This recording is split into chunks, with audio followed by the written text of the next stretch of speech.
This would have been over quickly, but...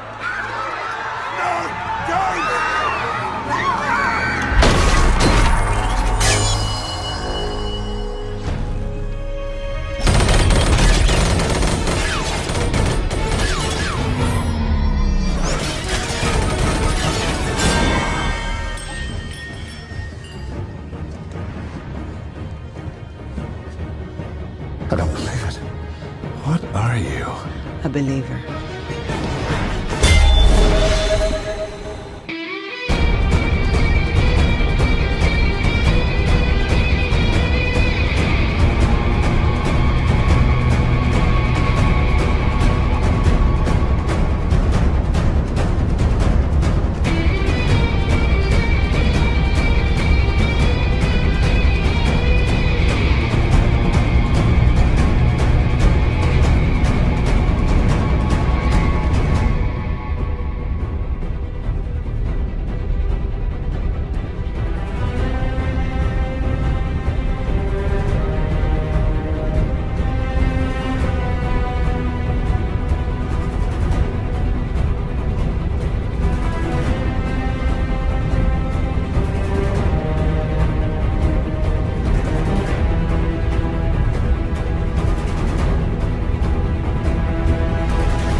Hey, it's Mr. Cool underscore 4K60. This is the 1/4 scale Wonder Woman statue by Queen Studios. Unboxing and review. Enjoy the video.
Okay, now for the review. The things I like about this statue is how Wonder Woman has that beautiful but serious in the eyes look. Nice.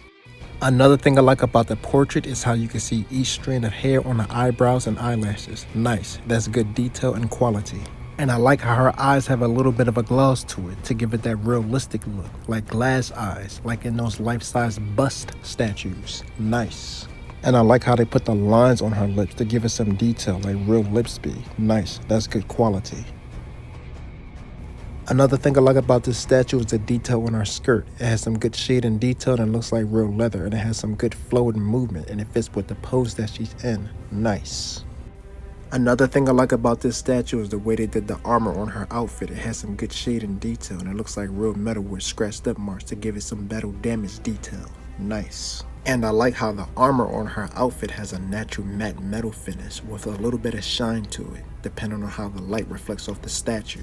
Nice. And I like the way they did this brown strap around her. It has some good texture. It looks like real leather. Nice. Another thing I like about this statue is the base. It has some good shade and detail and texture, like real stone. Nice. The base of the statue looks like a real stone pillar and statue that's been knocked over and broken. And it's pieces from the stone pillar and statue in mid-air while Wonder Woman is in this dynamic pose. These stone pieces looking like they're in mid-air gives the Wonder Woman statue and base some flow and movement. Nice. Another thing I like about this statue is the way they sculpted her hair. Her hair has a little bit of flow and movement, and you can see each strand of hair. Nice. But I wish her hair had more flow and movement and separation, like in this art print right here.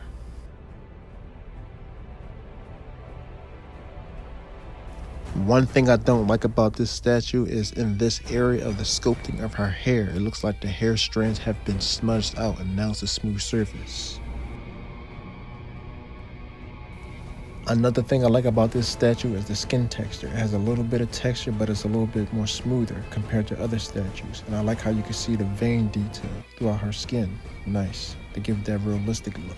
And I like how they sculpted some muscle detail. Nice. In person, the statue looks like it has silicone skin, but it's sculpted skin. Nice.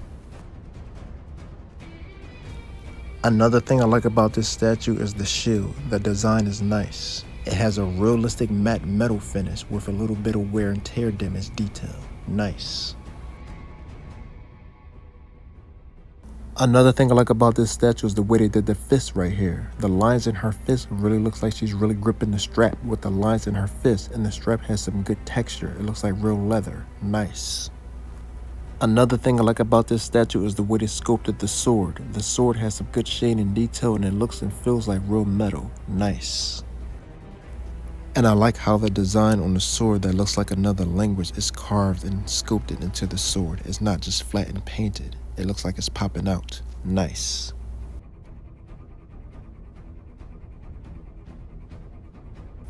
One thing I don't like about this statue, if you display her with the shield at waist level, the shield blocks her face.